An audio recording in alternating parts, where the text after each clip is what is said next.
Hello guys, in last video we talked about insurance, what is meant by insurance. In this video we will talk about types of insurance.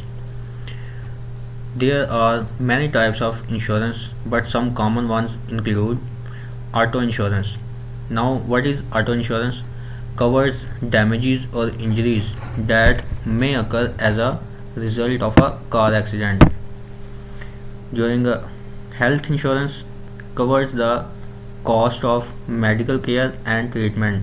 For example, for somehow unfortunately a human or a person gets some disease, so company insure his health with his allowances or with his insurance that he do with the company or a contract.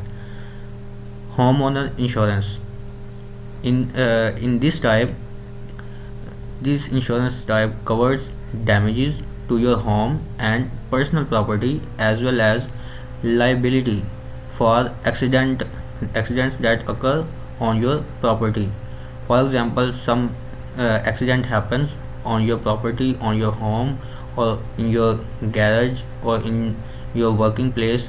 If it is insured by a company or you have a contract or deal with the insurance company, then if any loss happens or occurs to your property, this insurance will help you to overcome your loss. There are many other types of insurance. We will discuss it in next video. Thank you.